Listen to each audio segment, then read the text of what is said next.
Greetings, everyone. Well, it's closer look time again here on the Multimedia Chronicles. So today I've got one that a lot of you requested, actually. A while back, I did closer looks at some of my superhero cartoon shows. I did one about the Incredible Hulk. So there was that, and all the Hulk cartoons. I just kind of did the whole works in one massive closer look video. I did one about the Fantastic Four, all the various Fantastic Four cartoons that I have.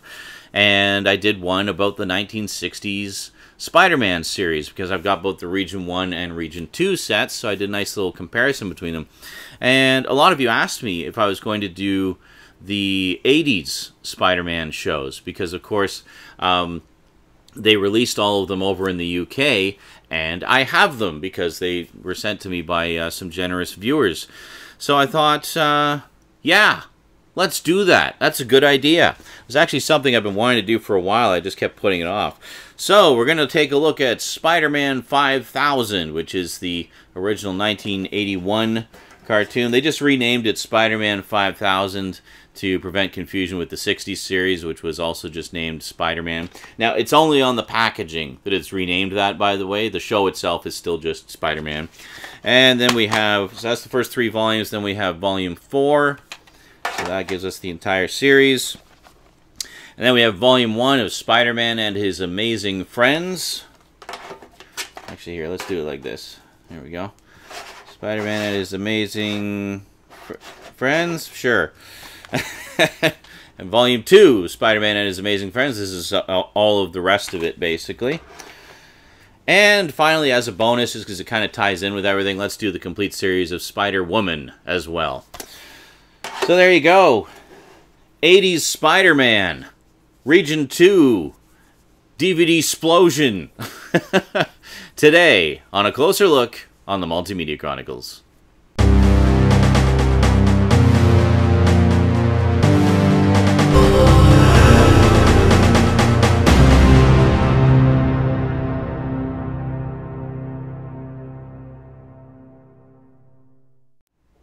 Welcome back.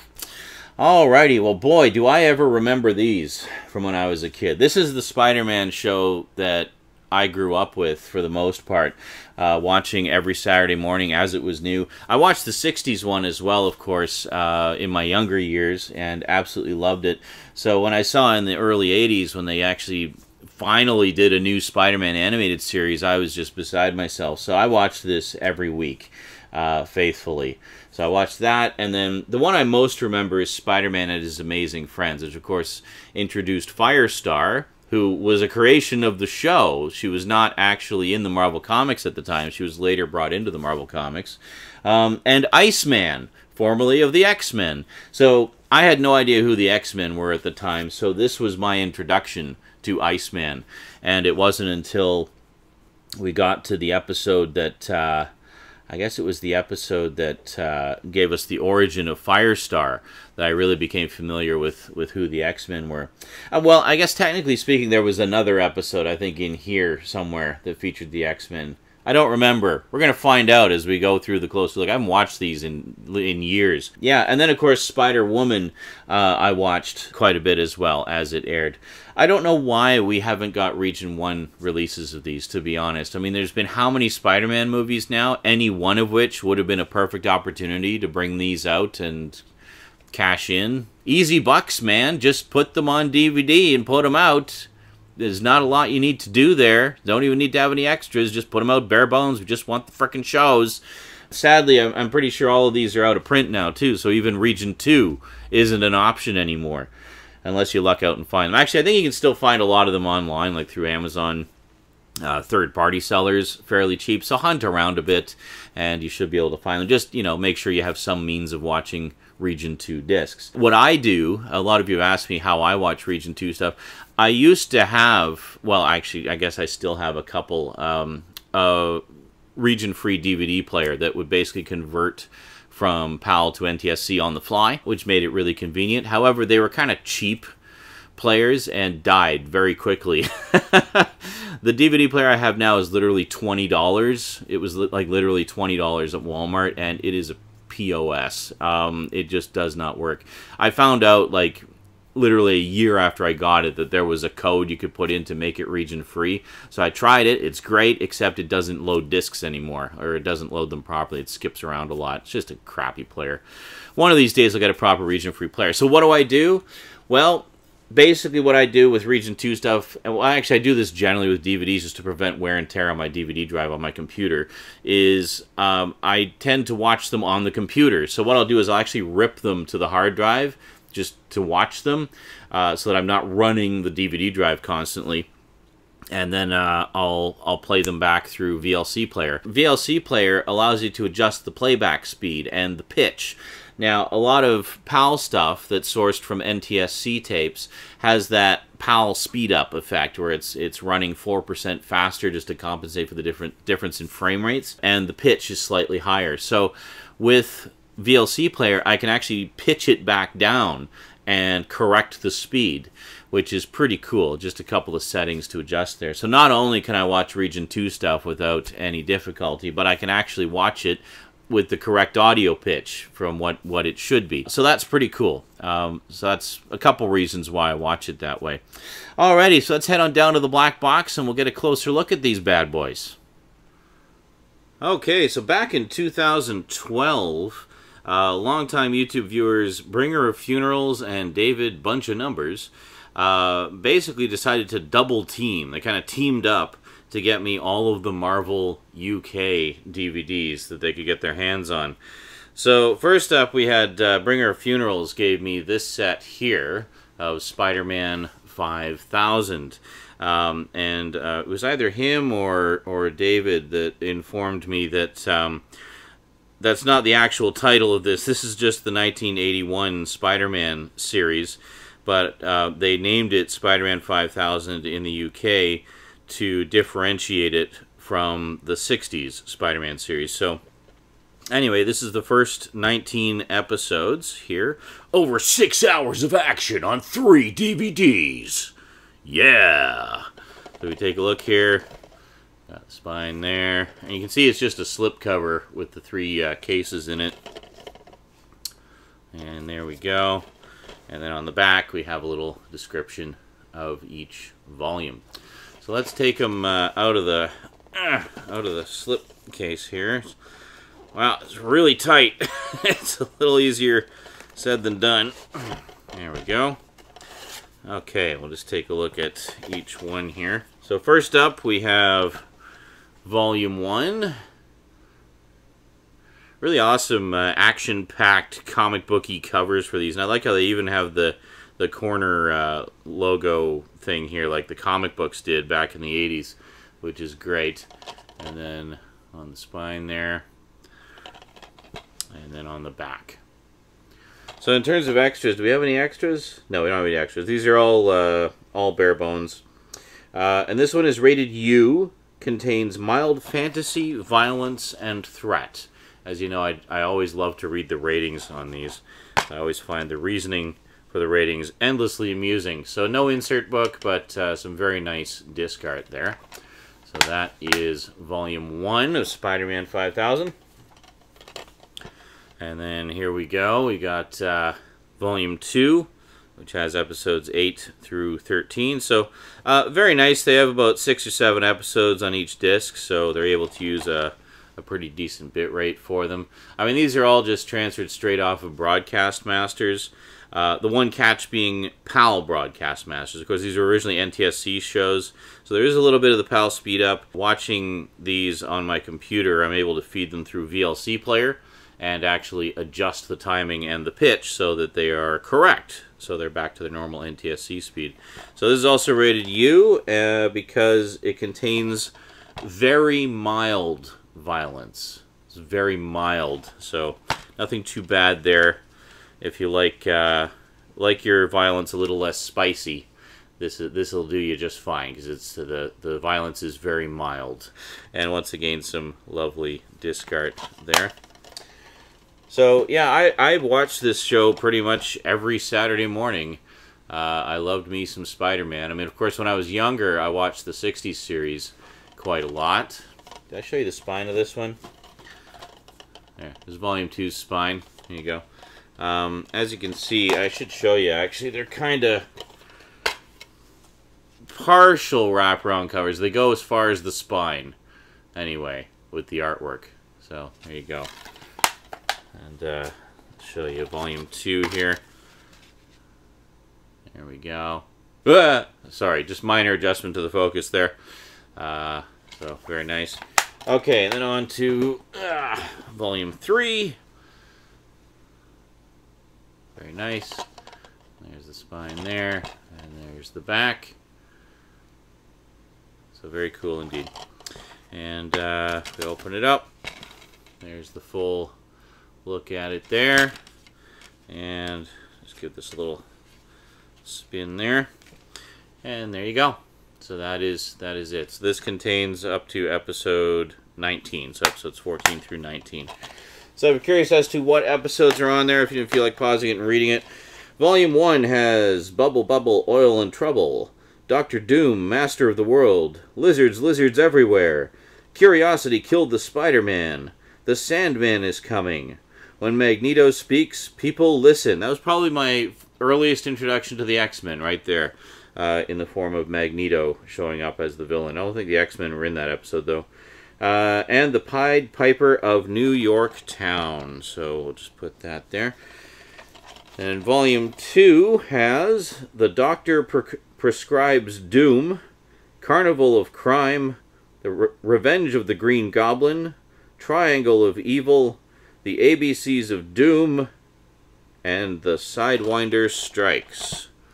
So, there you go. Oh, look at that. Just bright, vibrant, comic booky color, the way it should be.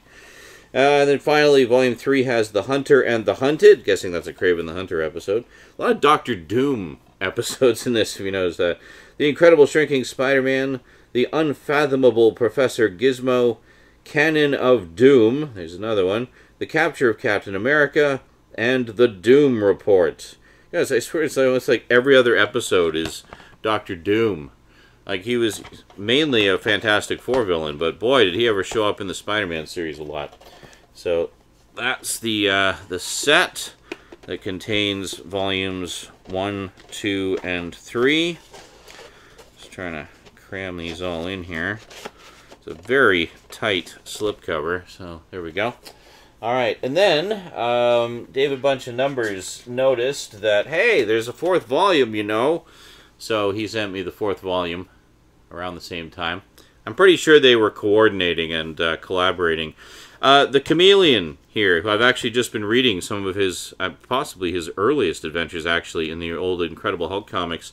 This was my introduction to the Chameleon. So, of course, as I was reading those Hulk comics, I kept hearing the voice of the Chameleon as he was in this episode. So this has episodes 20 through 26, which wraps up the series. There we go. And this has The Web of Nephilia, Countdown to Doom, Arsenic and Aunt May, The Vulture Has Landed, Wrath of the Submariner, The Return of Kingpin, and Under the Wizard's Spell. So, there you go. So we open it up. This is also in a nice nice red case, actually. A lot of the UK sets did colored cases like this, which I thought was quite nice. So there you go. So that's all 26 episodes of the 1981 Spider-Man series. And then, not wanting to leave things incomplete, Bringer of Funerals also sent me Spider-Man and His Amazing Friends. This is the one I probably remember the most. I was a little bit older when this was on, but boy, this was good. I really enjoyed this a lot. And, of course, it introduced Firestar, who later actually was integrated into the comics, Iceman from the X-Men, which is my, I guess, second introduction to the X-Men, in the form of Iceman. And there you go. There's the back. And then we have this. Now, this is actually a 2-disc set. Check that out. And has more episodes on it. This actually has 13 episodes. Oh, I forgot to read the ratings on the other ones, didn't I? Hold on. Sorry, so Volume 3 of Spider-Man 5000 is also rated U because it contains really vile violence. No. It contains mild violence and occasional threat. And then Volume 4 is also rated U because it contains mild language and fantasy violence. Oh, he must say darn it at some point. That potty-mouthed Spider-Man. So then this one is also rated U. It says it contains mild fantasy violence and infrequent references to Nazism. Well, that's interesting. Well, I do see Captain America as a guest star there, so likely some World War II references there. And I know that the Red Skull was a frequent Nazi collaborator back in the day. So, there you go. Just look at that. So, what episodes are on here? All 13 episodes, uncut. Wow, so many they couldn't even be bothered to list them on the case. So, I don't know. And there's no insert to tell us, so it's a mystery to you as well as me. I mean, me as well as you. Yeah. Anyway, so then we have seasons 2 and 3, which combined are fewer episodes than season 1. So we've got 11 episodes on here. This is another 2-disc set. There we go. This one is rated U because it contains mild fantasy violence. Alright, so it features 11 episodes uncut and a DVD booklet with episode synopses. Let's see if we got the booklet. Sometimes I do, sometimes I don't. And no booklet. Oh. Yeah, I don't know why, but I'm guessing some of the later pressings of these, for whatever reason, didn't include the booklet, and they didn't bother to update the package art to reflect that. So that's unfortunate. At least we got the cool red case. Gotta love that. So, yeah, I think in season 2 or 3 has the episode that gives us the origin of Firestar. I'm surprised that this didn't get a slightly higher rating as a result, like in terms of the suitability for children, because that episode is quite brutal in terms of how much poor Firestar is bullied at school by her sort of nemesis there. She gets picked on a lot, and of course then her mutant powers begin to emerge. That was actually quite a big episode for the X-Men as well. They guest star in that one, even, you know, Wolverine, and she talks about Magneto but pronounces it Magneto. I'm intimately familiar with that episode because I also have it on VHS. So, yeah. Which, by the way, if you go to my closer look for the X-Men on DVD, I do show that VHS tape in that video. So, check that out. And then finally, David Bunch of Numbers sent me Spider-Woman, the complete series. This is all 16 episodes in one cool set in a lovely yellow case. It's very nice. Actually goes quite nicely with the yellow parts of her costume there. Very cool. I have like one issue of the Spider-Woman comic, which I believe guest starred Werewolf by Night, if I remember correctly. So it was both my introduction to Spider-Woman in comics and Werewolf by Night. So here we have the spine and the back. There we go. Very nice. Now this one is actually rated PG because it contains mild threat. Wow. There's quite a variety of ratings for all of these mild things. So I have to wonder, like, if it's something that's really violent, what is the rating? Like R triple plus or something? Like, it's crazy. Like, what is the threshold here? Oh, and hey, check it out. First off, we got these on a nice tray. That's very nice. And we got the booklet, Score. So if we take a look, yeah, this is why it's nice to have the booklet. If you take a look at this, I think I have this for some of the other sets. I did a big one about all my Fantastic Four sets a while back and showed the UK one there. But look at this, beautiful. We got all these, we got episode synopses, and we've got stills from the show. Oh, check this out, even a poster. A poster with, well, actually Spider-Woman and Werewolf by Night. There you go. Very nice. So they actually probably adapted that issue in the series, the one that I have. And there you go. So that is really, really nice. So Spider-Man, that's the 90s Spider-Man series. They were going to send me that, but it went out of print before they had a chance. So now it is prohibitively expensive. So as far as I know, the UK is the only place that ever got a full DVD release of that series. I know the 90s Spider-Man series is probably the most desired by fans, and yeah, hopefully we'll get it over here at some point. I do have the Silver Surfer set, which was a really nice set. Fantastic Four, which one is this? Is this the, I think that's the 90s series.